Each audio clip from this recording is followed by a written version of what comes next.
नमस्कार प्रिय भक्तों।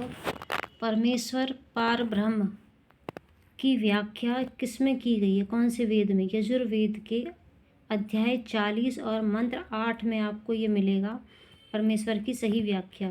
तो मैं इसकी वैदिक संस्कृत भाषा को ना पढ़ते हुए आपको इसका अर्थ बताती हूँ, जो कि यहाँ लिखा है।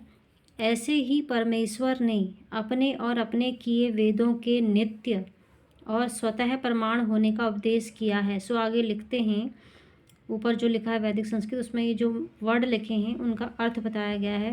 सप्रयगात, यह मंत्र ईश्वर और उसके लिए वेदों का प्रकाश करता है कि जो परमेश्वर सर्वव्यापक है, आदि विशेषण युक्त है, सो सब जगत में परिपूर्ण हो रहा है।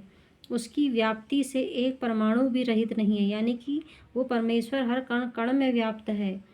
सो ब्रह्मा शुक्र सब जगत का करने वाला और अनंत विद्यादि बल से युक्त है।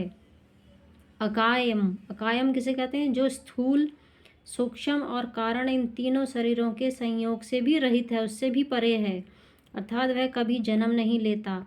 अवर्णम मतलब जिसमें एक परमाणु का भी छिद्र नहीं हो सकता, इसी से वह सर्वथा छेद रहित है। अस्नाविरम, वह नाड़ियों के बंधन से अलग है। अस्नाविरम का मतलब हुआ वह नाड़ियों के बंधन से, वह नाड़ियों में भी नहीं आता। तो नाड़ियों में नहीं आता मतलब शरीर धारण नहीं करता है। जैसा वायु और रुधिर मतलब खून, खून की नाड़ियों में बंधा रहता है, ऐसा बंधन परमेश्वर में कभी नहीं होता है। शुद्धम, जो अविद्या, अज्ञान आदि कलेश और सब दोषों से भी पृथक है। अपाप विद्वम, जो ईश्वर पाप युक्त वह पाप करने वाला कभी भी नहीं होता है, क्योंकि वह स्वभाव से ही धर्मात्मा है। कविह, कविह का मतलब क्या है? जो सब का जानने वाला है। मनीषी, जो सबका अंतर्यामी है और भूत भविष्यत तथा वर्तमान इन तीनों कालों के व्यवहारों को बहुत अच्छे से जानता है, उसे कहते हैं मनीषी। परिभूह, जो सब के ऊपर विराजमान हो रहा है। तो परमात्मा के इतने सारे नाम दिए हैं। स्वयंभू, वह स्वयंभू है, जो कभी उत्पन्न नहीं होता और उसका कोई कारण भी नहीं है, किंतु वही सबका कारण है, अनादि है, अनंत है, यानी कि वह, उसे उत्पन्न करने वाला कोई नहीं है, वो हमेशा से था, शाश्वत है, स्वयंभू है। इससे वही सबका माता पिता है और अपने ही सत्य सामर्थ्य से सदा वर्तमान में भी रहता है, इत्यादि लक्षणों से युक्त जो सच्चिदानंद स्वरूप परमेश्वर है, उसको शाश्वती भी कहा है।